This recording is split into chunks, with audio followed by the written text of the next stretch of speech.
A millionaire freezes when he sees his ex mopping the floor of his company. What he did next shocked everyone. David Stones stood motionless in the marble hallway of his 60-story corporate tower, his hand trembling as he gripped his phone. The woman pushing the industrial mop cart down the pristine corridor had stopped his world with a single glance. Sarah Martinez, the love of his life, who had vanished 8 years ago, leaving nothing but a note that said she couldn't be part of his world anymore. But here's the twist that will blow your mind. Sarah wasn't just any cleaning lady. She was the whistleblower who had anonymously sent evidence to the FBI 3 months earlier, exposing the corruption in David's company that he knew nothing about. The same corruption that had been orchestrated by his trusted business partner and best friend, Michael Torres. Sarah had been working undercover as a janitor, gathering evidence to bring down the man she thought David had become. What David did next changed everything. But first, let me know in the comments where you're watching from. And if this story already has you hooked, hit that subscribe button, because you won't want to miss how this unfolds. It was 11:47 p.m. on a Tuesday when David's life shattered into 1,000,000 pieces. He had returned to Stones Industries to retrieve documents for an early morning acquisition meeting, never expecting to encounter the ghost of his past, wielding a mop in his own building. The automatic lights flickered on as he entered the executive floor, his Italian leather shoes echoing against the polished floors that Sarah was methodically cleaning. She looked different. Gone was the vibrant college student with dreams of changing the world through environmental law. This Sarah moved with quiet determination, her dark hair pulled back severely, wearing the navy blue uniform of Premier Cleaning Services. Dark circles shadowed her eyes, and her hands, the same hands that once traced patterns on his chest as they talked about their future, were now rough and calloused from years of hard labor. David's breath caught in his throat. 8 years of wondering, of hiring private investigators, of never truly moving on, despite the parade of socialites and business relationships that filled his calendar. 8 years of questions that ate at him in the quiet moments between board meetings and charity galas. Sarah sensed someone watching and looked up. The recognition hit her like a physical blow. The mop clattered to the floor, and for a moment, time suspended itself in that sterile hallway lined with portraits of David's business achievements. "Sarah," he whispered, his voice cracking like a teenager's. She straightened, her spine rigid with pride and something else, fear, shame. "Mr. Stones, I didn't expect to see you here so late." Mr. Stones. The formality cut through him like glass. This woman had once called him her everything, had traced his name in the sand during their spring break trip to Malibu, had promised to build a life with him after graduation. "What happened to you?" The words escaped before he could stop them. "I looked everywhere. The private investigator said you disappeared completely, like you never existed." Sarah's jaw tightened. She bent to retrieve the mop, her movements sharp and defensive. "I found work. I survived. People like me don't just disappear, Mr. Stones. We become invisible to people like you." The accusation stung because it carried the weight of truth. David had built an empire worth $2.3 billion. His face graced the covers of Forbes and Fortune. Presidents called him for economic advice. Yet he couldn't find the one person who mattered most. "People like me?" He stepped closer, and she instinctively stepped back. "Sarah, you know me. You know who I really am." Her laugh was bitter, hollow. "Do I? The David I knew wanted to create clean energy solutions for underserved communities. The David I see in the news crushes small competitors and lobbies against environmental regulations." The words hit like physical blows. Each accusation was a headline he'd tried to ignore, a compromise he'd made in boardrooms filled with men who measured success only in quarterly earnings. "That's not who I am," he said weakly, but even as the words left his mouth, he wondered if they were true anymore. "Isn't it?" Sarah resumed, mopping, her movements aggressive now. "Your company has been illegally dumping chemical waste in the Riverside district for 3 years, the same district where I live with my daughter." David's world tilted. "Daughter? She's 7. Has asthma from the polluted air your company creates. But don't worry, Mr. Stones. Your lawyers have made sure no one can prove the connection. The revelation hit him like a sledgehammer. Sarah had a child, 7 years old. The timeline made his head spin, his heart race with a possibility he couldn't voice. Sarah, is she... He couldn't finish the question. No. Her voice was sharp, final. She's not yours. I married someone else after I left you. A good man who died in a construction accident 2 years ago. Relief and disappointment warred in his chest. Relief that he wasn't a father who'd abandoned his child. Disappointment that this piece of Sarah's life had nothing to do with him, but something else nagged at him. Chemical dumping? Sarah, I don't know what you're talking about. We've never... Don't. She held up her hand. I've been documenting everything for months, taking photos, collecting samples. I know exactly what your company does in the dark. The pieces clicked into place with terrifying clarity. You're the whistleblower. Sarah's silence was confirmation enough. My God, Sarah, do you know what you've done? The FBI raided our offices last week. They've frozen our accounts, suspended our operations. Hundreds of people are out of work. Good people don't work for companies that poison children. Her voice carried 8 years of accumulated anger and pain. David ran his hands through his hair, pacing in the narrow space between Sarah's mop bucket and the floor-to-ceiling windows that showcased the city lights below. The same city where Sarah's daughter struggled to breathe because of chemicals his company allegedly dumped. I didn't know, he said quietly. Sarah, I swear to you I had no idea about any dumping. She paused in her mopping to study his face. Even after all these years, she could read him like an open book. The slight widening of his eyes when he was genuinely surprised. The way his left hand unconsciously moved to his chest when he was telling the truth. Then you're either lying or you're incompetent. Which one should terrify me more? The question hung in the air like smoke. David thought about Michael Torres, his business partner and childhood friend, the man who handled all their environmental compliance, who assured David that every regulation was being followed to the letter. The man David trusted implicitly because they'd been friends since they were 12 years old. Michael handles all our environmental oversight, David said slowly, pieces of a horrible puzzle forming in his mind. He's always assured me we were above board. Michael Torres. Sarah spoke the name like a curse. Your partner who drives a different Lamborghini every day of the week? Who owns a yacht worth more than most people's houses? David's phone began to ring. Michael's name flashed on the screen. With everything happening, David had completely forgotten they had scheduled a call to discuss the FBI investigation. Answer it, Sarah said. Put it on speaker. David hesitated, then swiped to accept the call. Michael, I'm at the office. What did you find out about the investigation? David, thank God you answered. Listen, I've been working all night with the legal team. We need to get our stories straight before the feds come at us again. Our stories? About the dumping sites. Look, I know we agreed that what you don't know can't hurt you, but if they start pressing harder, you're going to need plausible deniability about the Riverside operations. Sarah's eyes met David's across the hallway. Her expression shifted from anger to something approaching sympathy. Michael, David said carefully, I need you to be very clear with me right now. What Riverside operations? A pause, then nervous laughter. Come on, man. Don't play dumb on an open line. The waste management shortcuts we discussed 6 months ago. You signed off on everything. I never signed off on illegal dumping. Another pause, longer this time. When Michael spoke again, his voice was different, colder. David, you need to be very careful about how you play this. I have documents with your signature. I have emails from your account. If you try to throw me under the bus, you're going down with me. The line went dead. David stared at his phone, the reality of his situation crystallizing with brutal clarity.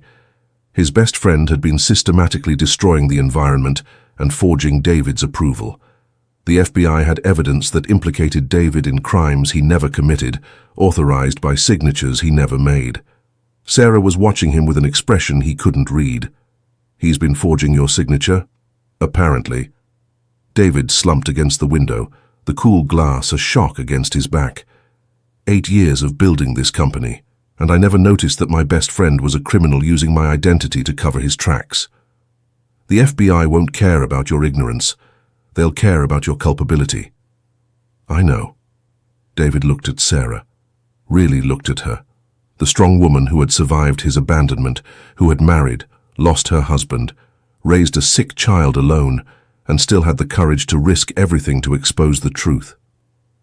Sarah, why didn't you come to me directly? Why go to the FBI? Her laugh was sharp. Come to you?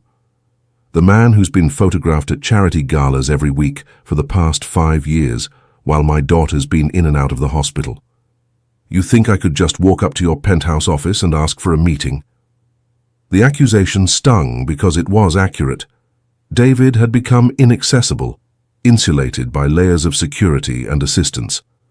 The boy who once sat with Sarah on their dorm room floor, sharing ramen noodles and dreams, had transformed into a man who lived behind bulletproof glass and non-disclosure agreements. You could have tried. I did. Sarah's voice broke slightly. 3 years ago, when Emma first got sick, I called your office 17 times, I wrote letters. I even showed up at your building, but security wouldn't let me pass the lobby without an appointment, and your assistant said you were booked solid for the next 6 months. The words hit David like individual bullets.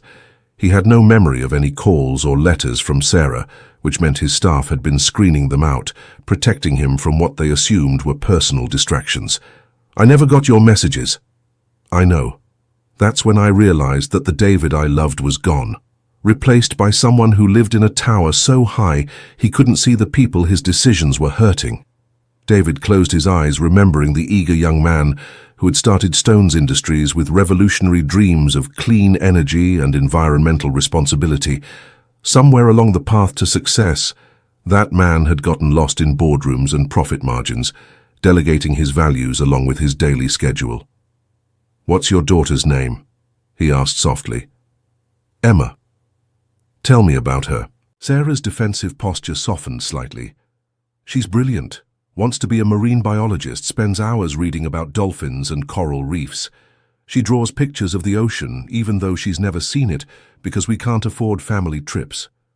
Because of the asthma. Some nights she can barely breathe. I sit next to her bed, listening to every wheeze, wondering if this will be the night I lose her too. The pain in Sarah's voice was raw, immediate. David thought about his own penthouse with its air purification system and panoramic views of clean sky. He thought about Emma, a 7-year-old girl who dreamed of oceans while struggling to breathe in a city poisoned by his company's greed. I want to meet her, he said. Absolutely not. Sarah, please, let me help. I can get her the best medical treatment, move you both somewhere with clean air, pay for everything she needs. With what money? Your accounts are frozen. Your company is under federal investigation, and even if you could help, I won't let my daughter become your charity case to ease your conscience. The rejection stung, but David understood it. Sarah had always been proud, independent. Even in college, she had worked 3 part-time jobs rather than accept financial help from him. Then, let me earn the right to help, he said. Let me fix what Michael broke. How? You're about to be arrested for environmental crimes you didn't even know you were committing. David straightened, his mind racing through possibilities. Not if I have evidence that Michael was acting without my knowledge. Not if I have proof that he forged my signatures and hid his activities from me. You don't have that proof. No, but you do. Sarah stared at him. What are you talking about? You've been documenting everything for months. You must have evidence of who was actually overseeing the dumping operations. Photos, records, proof that Michael was the one making the decisions. I do, but... Work with me, Sarah. Help me expose Michael and clean up the damage he's done. Help me become the man I was supposed to be. Sarah studied his face, looking for deception or manipulation. Instead, she saw something she hadn't seen in years, the David she had fallen in love with, the one who stayed up all night working on environmental science projects, who dreamed of changing the world through innovation and compassion. If I help you, she said slowly, It's not because I forgive you. It's because Emma and hundreds of other kids deserve clean air to breathe. I understand. And if you betray me, if this is some elaborate scheme to protect yourself, I will destroy you. I will make sure everyone knows exactly who you really are. I know. Sarah was quiet for a long moment, the only sound the gentle hum of the building's ventilation system. Finally, she pulled out her phone and showed David a folder labeled Evidence. I have 3 months of documentation, photos of the illegal dumping, records of who authorized the trucks, audio recordings of supervisors bragging about the shortcuts they were taking on Michael's orders. David's hands shook as he scrolled through the evidence. Photo after photo showed Stone's Industries trucks dumping barrels of chemical waste in unauthorized locations, forged signatures on disposal permits, audio files of workers discussing how Mr. Torres had promised bonuses for keeping the illegal operations quiet. This is enough to clear you and convict Michael, Sarah said. But David, there's something else you need to know. What? The reason I left you 8 years ago. It wasn't because I thought you weren't good enough for me. It was because Michael told me you were engaged to someone else. David's world tilted again. What? He showed me photos of you with Victoria Hamilton at her family's estate. He said you'd been secretly dating her for months, that your relationship with me was just a college fling before you settled down with someone from your appropriate social circle. Victoria Hamilton, the daughter of one of David's father's business associates. David had attended exactly one family function where Victoria had been present, a boring charity dinner where she'd spent the entire evening talking about her horse collection. Sarah, I was never engaged to Victoria. I barely knew her. I know that now. But 8 years ago, I was a scared 22-year-old who believed that my boyfriend's best friend was looking out for my feelings by warning me before I got hurt worse. The betrayal cut deep. Michael had systematically destroyed David's personal life while building his own fortune through corporate crime. He had stolen 8 years of David's happiness, separated him from the woman he loved, and poisoned children to increase his profit margins. He destroyed everything, David whispered. Not everything, Sarah said softly. You can still choose who you want to be going forward. David looked at this woman, who had survived everything Michael's lies had put her through, who had raised a sick child alone, worked menial jobs to make ends meet, and still found the courage to risk everything to expose the truth. I choose to be someone worthy of your trust, he said, even if I can never earn your love back. Sarah's expression softened. David, love isn't something you lose and find again. It changes, it grows. It sometimes gets buried under hurt and disappointment, but it doesn't just disappear. Before David could respond, Sarah's phone rang. Emma's name flashed on the screen. Mommy! A small, breathless voice filled the hallway. I can't breathe good. Can you come home? Sarah's entire demeanor changed instantly. I'm on my way, baby. Use your inhaler like we practiced, okay? I'll be there in 20 minutes. She ended the call and grabbed her cleaning supplies, all thoughts of their conversation forgotten in the face of her daughter's crisis. I have to go. Let me drive you, David said. My car's faster than yours. I don't have a car. I take the bus. The revelation was another gut punch. While David owned a collection of luxury vehicles, Sarah was taking public transportation to her minimum wage job. Then definitely let me drive you. We can continue this conversation later.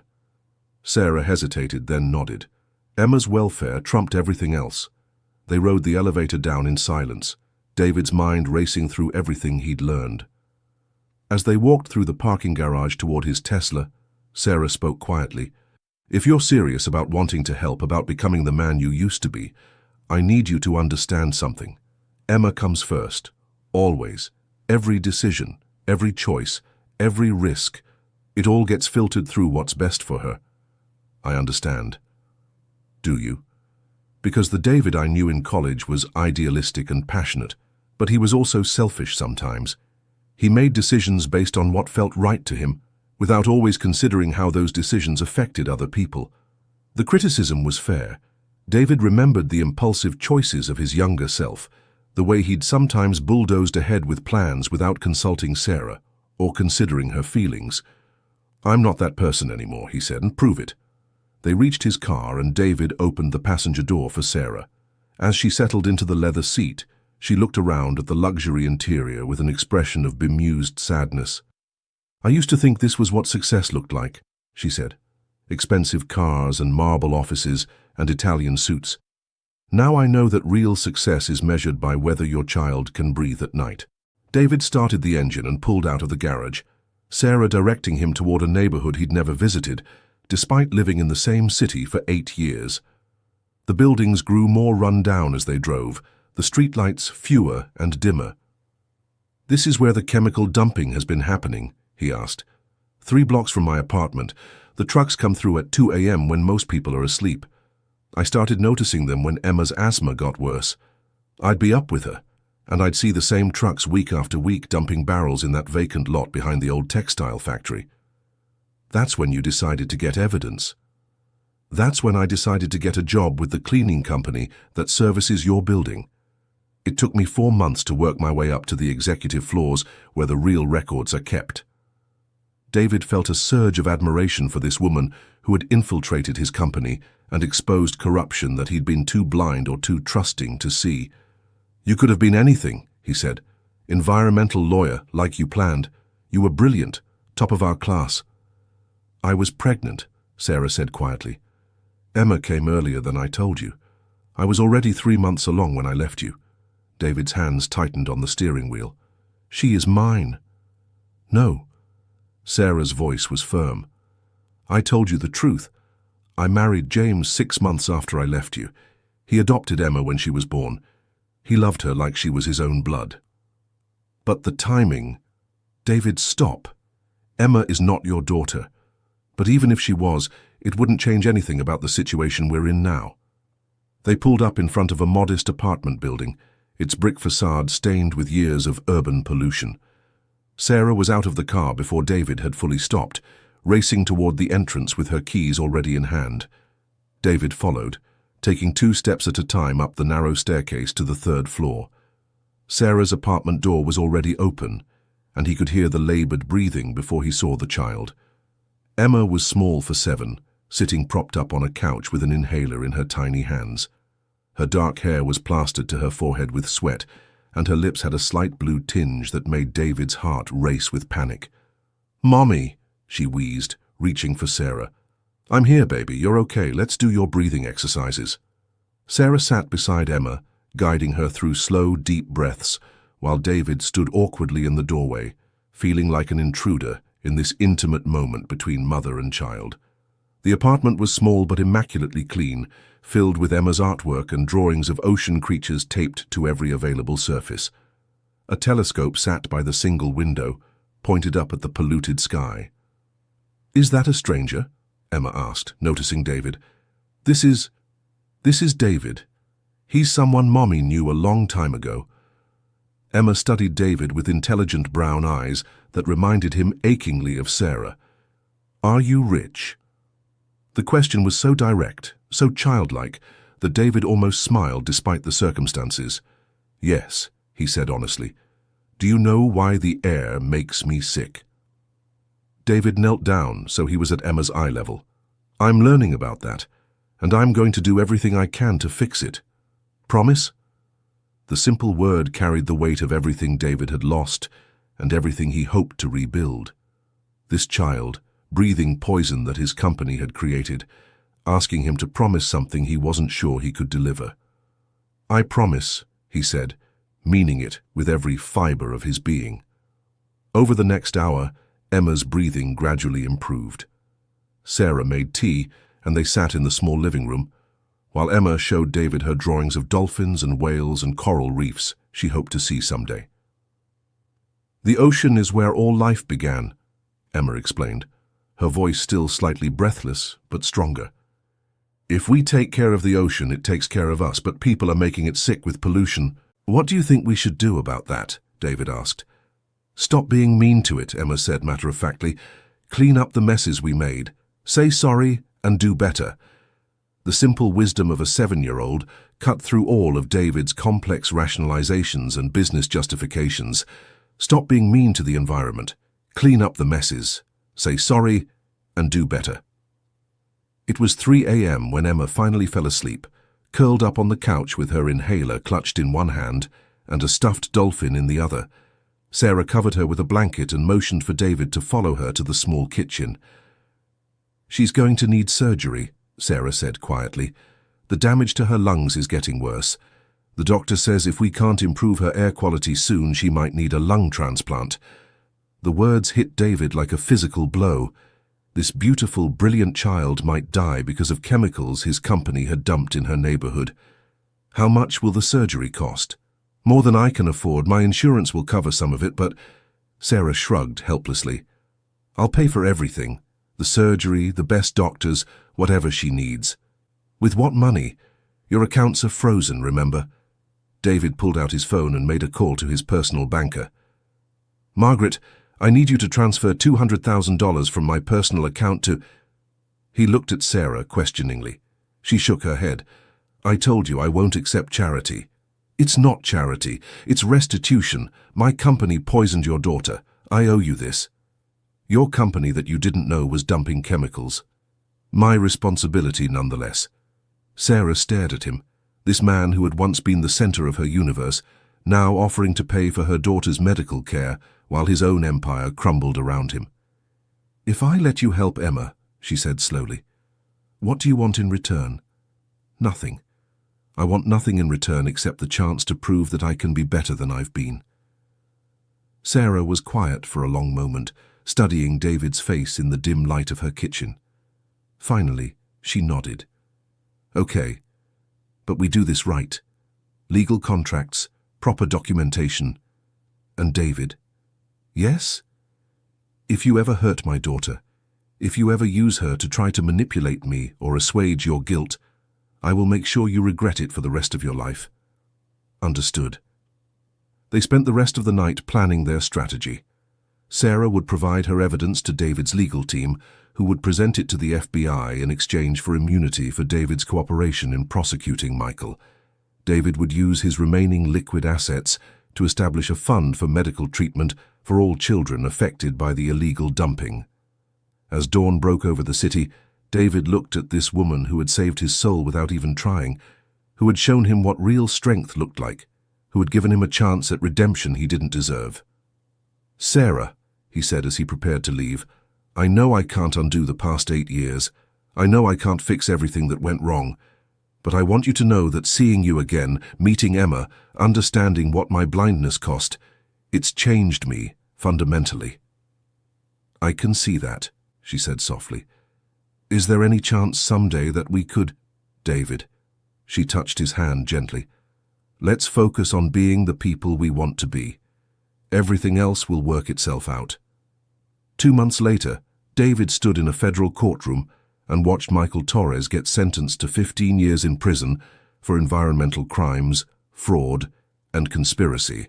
The judge commended David for his cooperation and sentenced him to 3 years of community service focused on environmental restoration. Stones Industries was restructured as a non-profit organization dedicated to clean energy research and environmental cleanup. David's personal fortune was largely depleted by legal fees, restitution payments, and medical bills, but he discovered that he slept better in his modest downtown apartment than he ever had in his penthouse. Emma's surgery was successful. Her lung function improved dramatically once she and Sarah moved to a house with clean air 40 miles outside the city. David visited every weekend, not as Sarah's former lover or as Emma's benefactor, but as a friend who had learned the difference between wealth and worth. On a Saturday afternoon, 6 months after that night in the office hallway, David sat in Sarah's backyard watching Emma chase butterflies, her breathing clear and strong. Sarah joined him on the porch swing, 2 cups of coffee in her hands. "Any regrets?" she asked. David considered the question seriously. He had lost billions of dollars, his company, his reputation, and 8 years with the woman he loved. But he had gained something more valuable, the ability to look at himself in the mirror without flinching. "Only one," he said. "I regret that it took losing everything to realize what actually mattered." Sarah smiled, the first genuinely happy smile he'd seen from her since their college days. Sometimes we have to lose everything to find ourselves. Emma ran over, breathless but healthy, holding a butterfly that had landed on her finger. Look, David, it's a monarch. They migrate thousands of miles to find clean air, just like we did. David watched the butterfly take flight, heading toward a horizon free of industrial pollution, and realized that sometimes the most beautiful transformations happen after everything falls apart. The three of them sat together in comfortable silence, breathing clean air and watching the sun set over a world that was slowly healing, one honest choice at a time. If this story touched your heart, make sure to subscribe for more inspiring content, and let me know in the comments what you thought about David's journey from blindness to redemption. Sometimes the most powerful changes happen when we're brave enough to face the truth about ourselves.